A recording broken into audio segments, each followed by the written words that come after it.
This is the first problem I wanted you to work on and try to find reaction forces.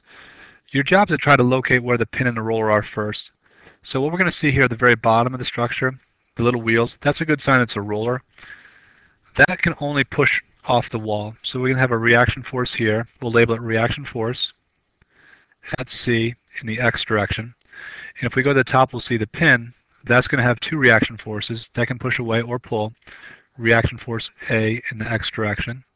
And of course, lifting up, if it decides to do that, reaction force A in the Y direction. Our job here is to find each of the three reaction forces. First, identify that there's a right triangle in the middle, and using a squared plus b squared equals c squared.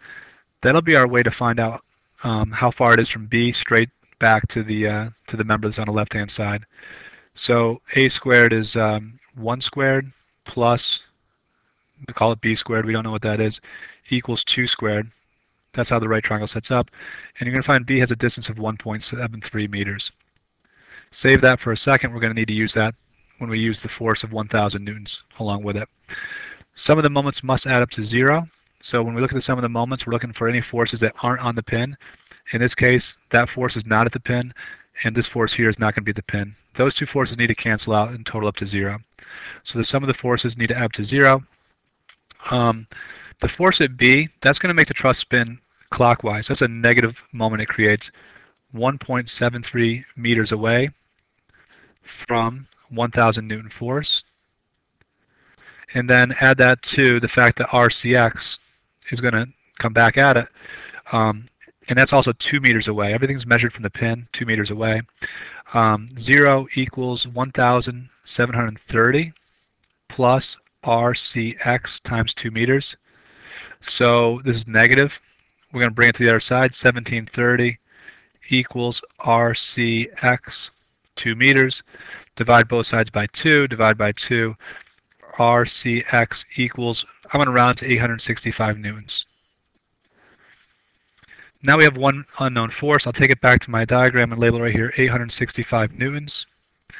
Now there's still two unknown forces. That's the RAY and the RAX force.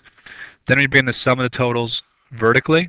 Some of the forces in the Y direction must all add up to 0. The 1,000 we already used is there. That's also an up-down force.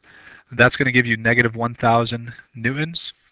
And then the only vertical force we're going to have to worry about is RAY.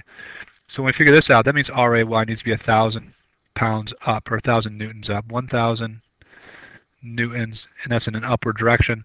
That helps cancel out the downward force coming at point B. The last part of this problem is sum of the forces in the X direction must add up to 0. Sum of the forces in the X direction equals 0.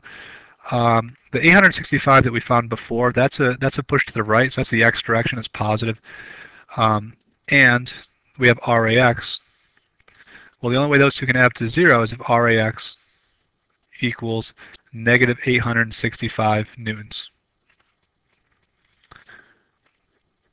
What we were able to do here then, we were able to actually make the entire truss stable. No spinning based on the moments equals 0.